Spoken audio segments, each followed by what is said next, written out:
This portion is brought to you by Tatak Excellence. Yan ang magaling!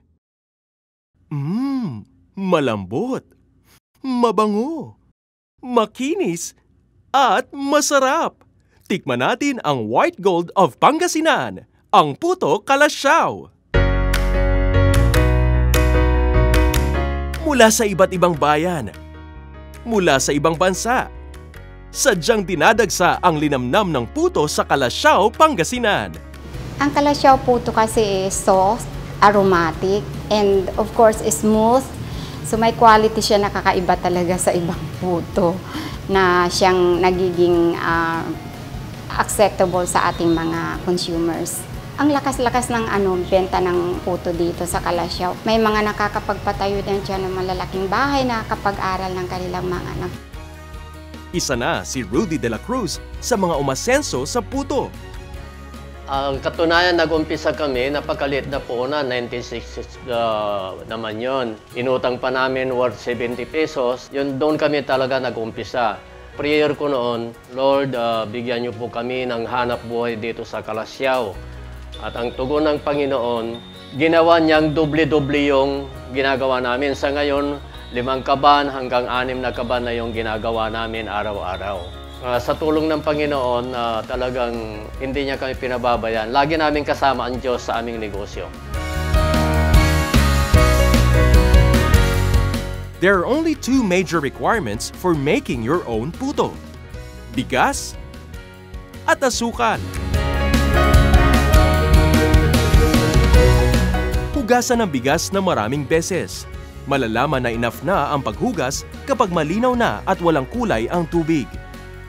Pagkatapos, ibabad ang bigas sa isang planggana ng tubig ng 1 oras para lumambot ito at handa para gilingin.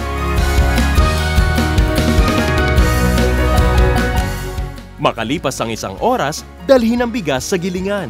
Gilingin ito sa isang stone grinder hanggang sa pinong-pino na ang bigas. Importante ito para maging maganda ang consistency ng puto.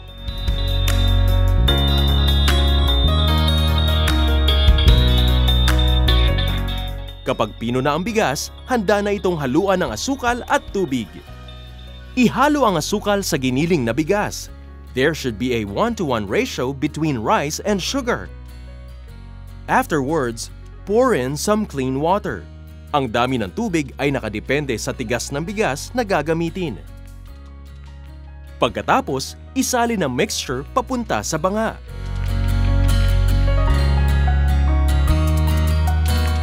Hayaan itong mag-ferment ng 4 to 5 hours hanggang sa umalsa ito at umapaw.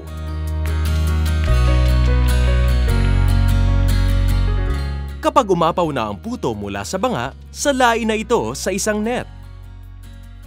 Importante ito para hindi sumama ang mga buo-buong bigas sa mixture. Then, pour the mixture into molds. At isalang sa steamer for 40 minutes.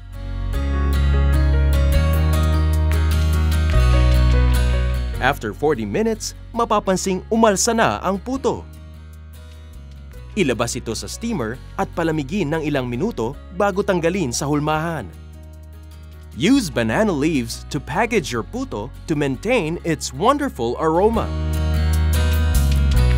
Paired with pansit, cheese, or simply as it is. Araw-arawin natin ang Puto Kalasyao.